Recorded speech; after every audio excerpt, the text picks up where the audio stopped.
Hello, good day. This is Harvey from Group 4, Marketing Segmentation. So, MICE Marketing Segmentation, Targeting and Positioning. Marketing segmentation means dividing customers into smaller groups with similar needs. It helps business understand different types of clients. So, this is my explanation of my part of reporting. So, the image describes market segmentation, particularly in the MICE meeting, incentives, conference, exhibitions, industry. Market segmentation is about dividing customers into smaller groups with similar needs to better understand and serve them, helps business effectively target and positioning their products or services.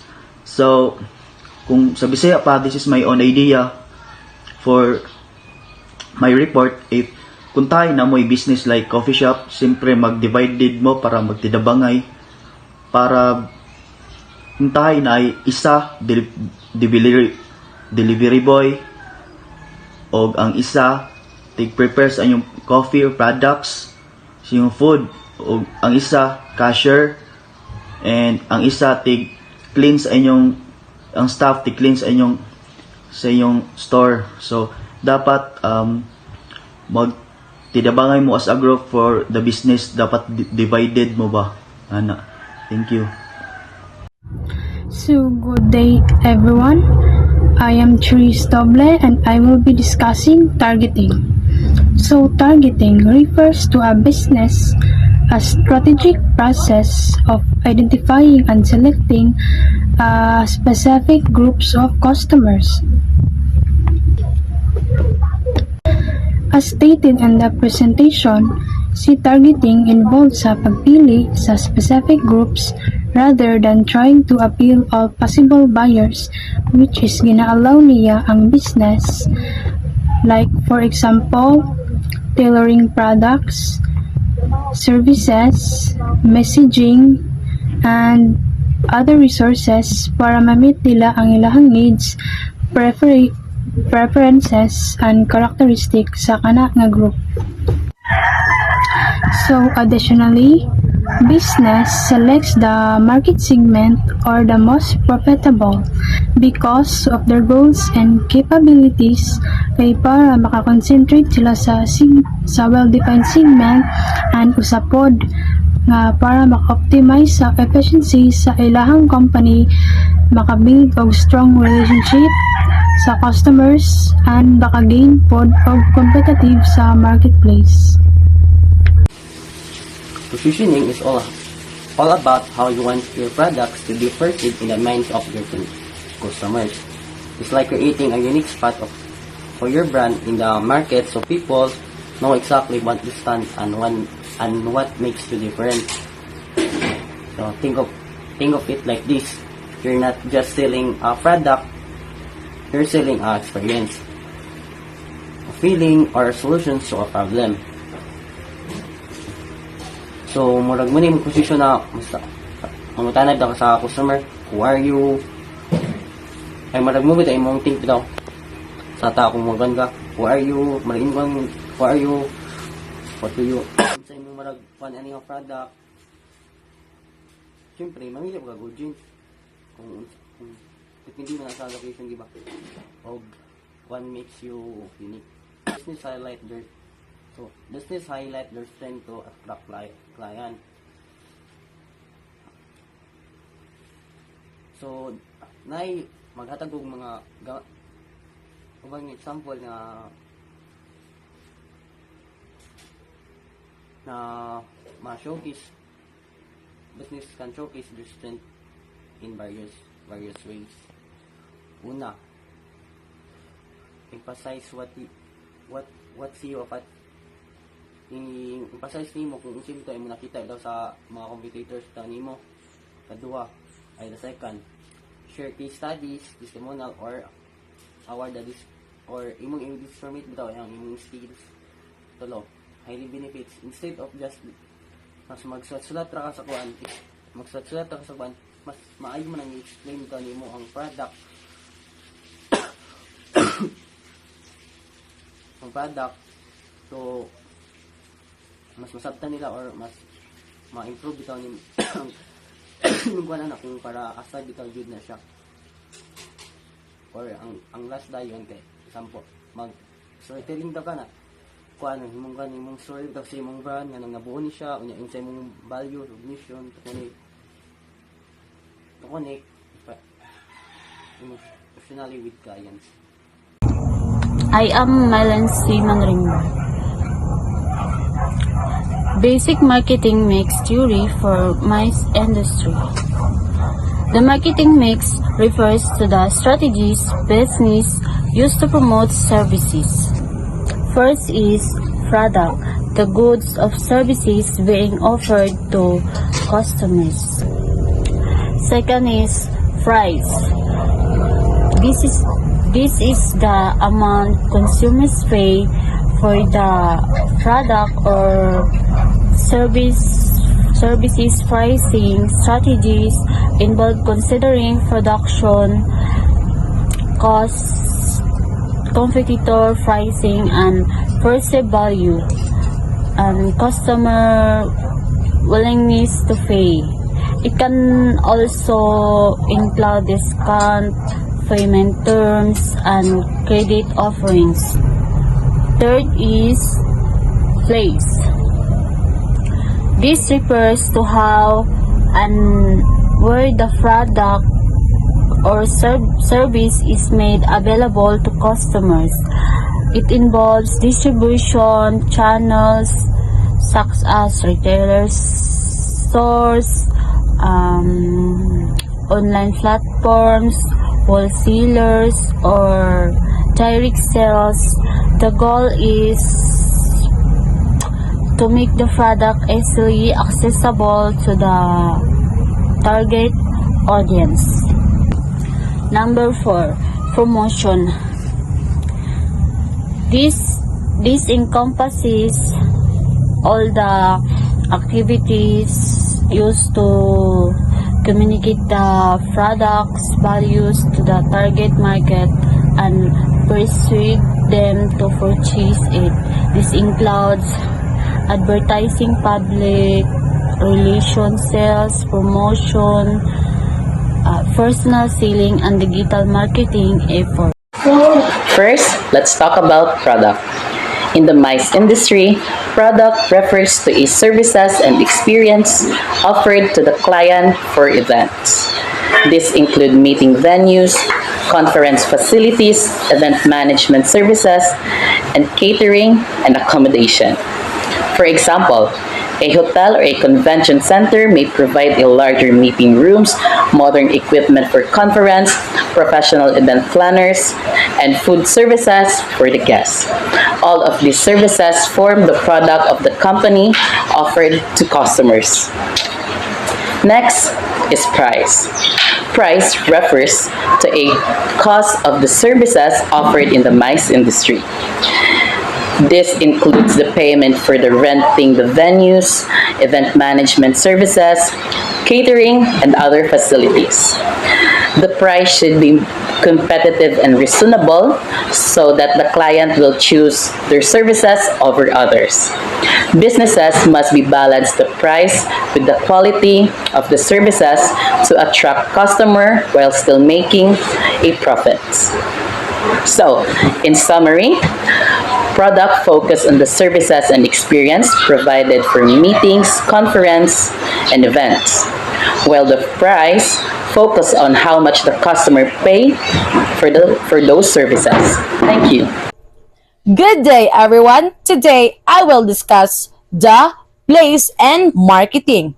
First, when we say place, it refers to the location where the services are provided or where the event happens.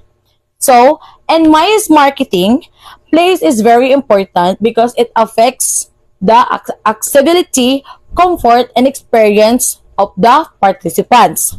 Simple lang siya. Asa gibuhat ang meeting, conference, or event.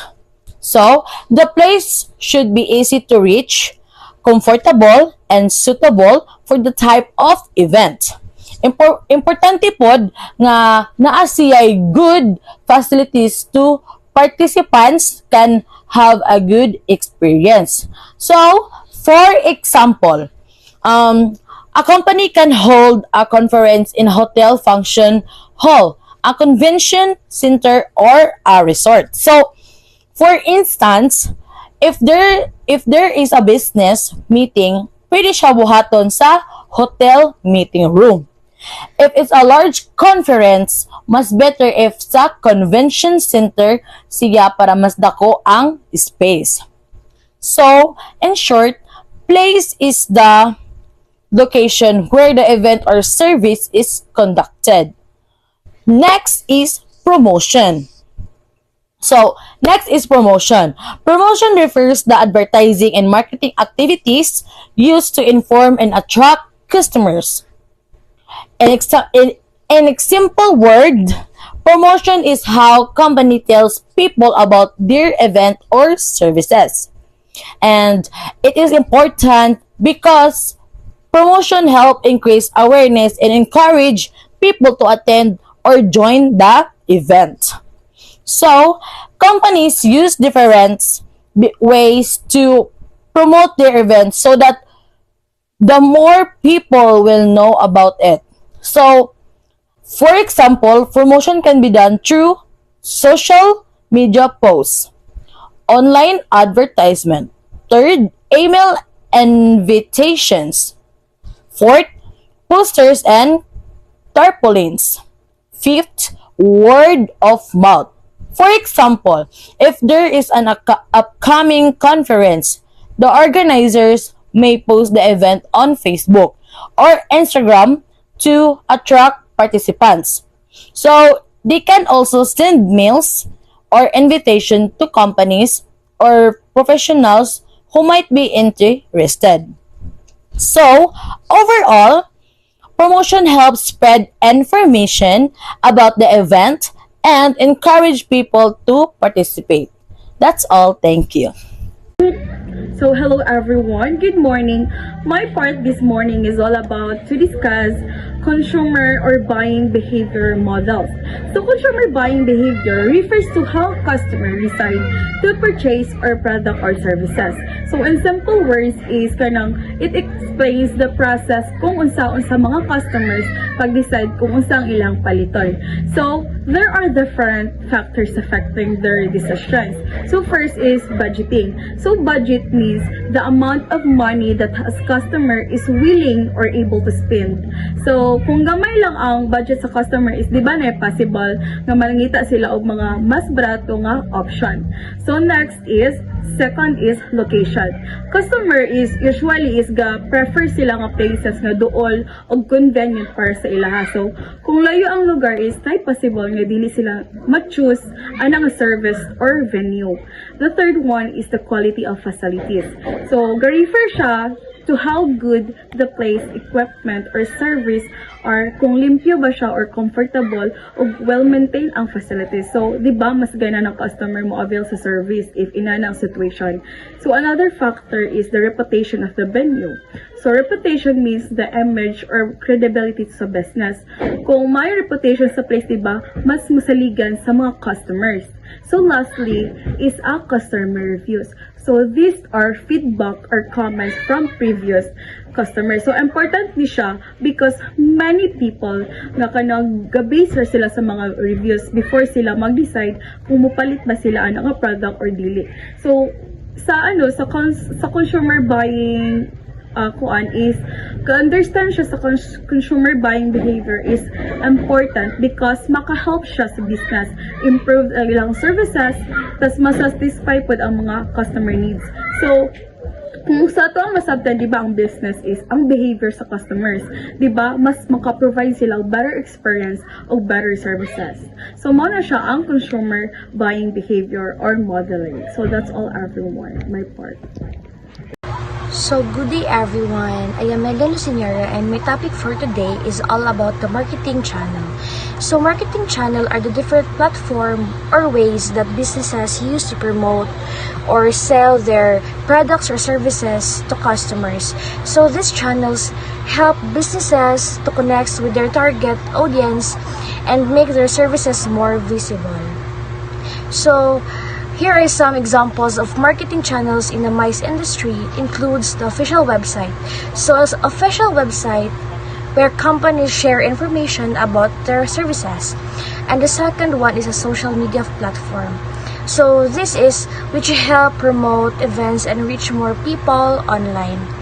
And the third one is a travel agencies which assist clients in booking events and travel arrangement.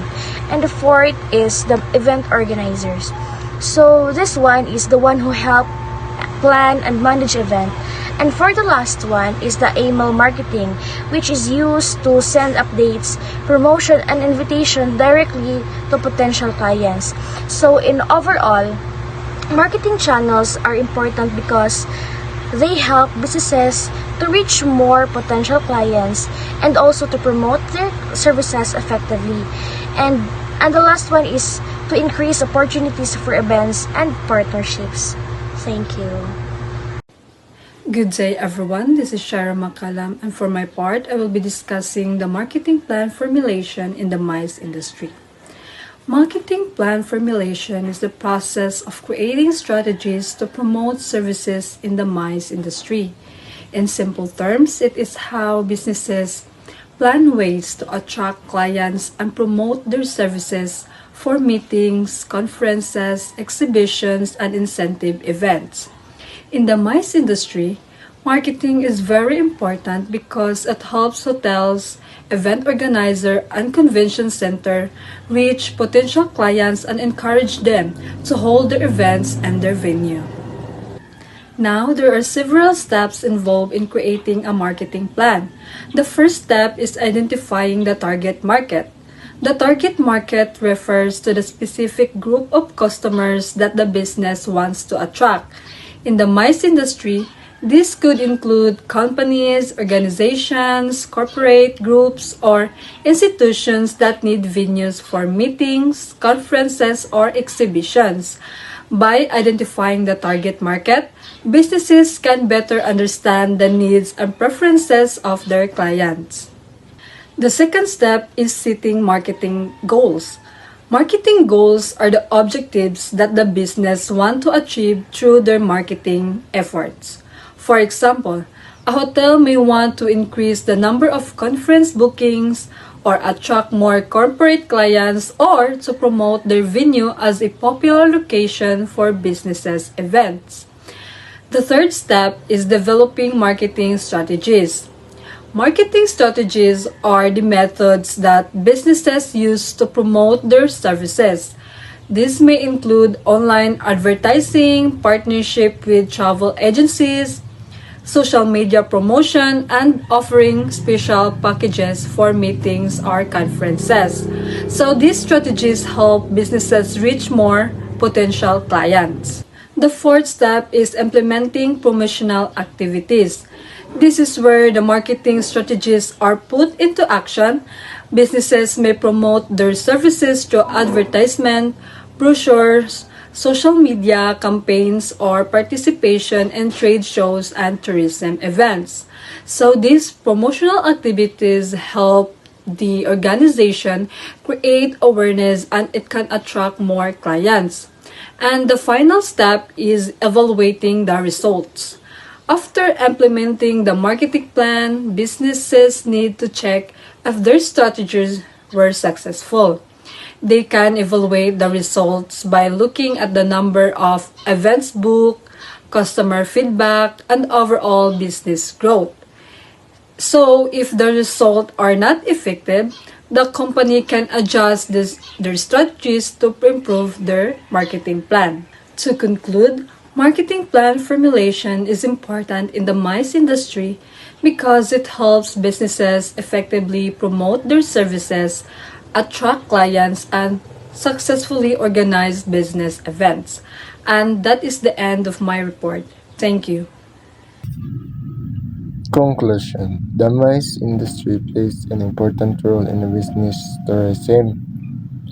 The mice industry plays an important role in the business tourism because it brings people together for meetings, conferences, and exhibitions that help business growth.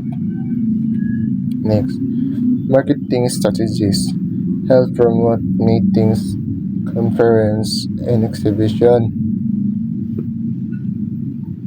Marketing strategies are important because they are help promote meeting, conference, and exhibition to attract participants. Next, effective marketing helps attract more clients and ensure success event. Effective marketing helps attract more clients and participants, which leads to successful event.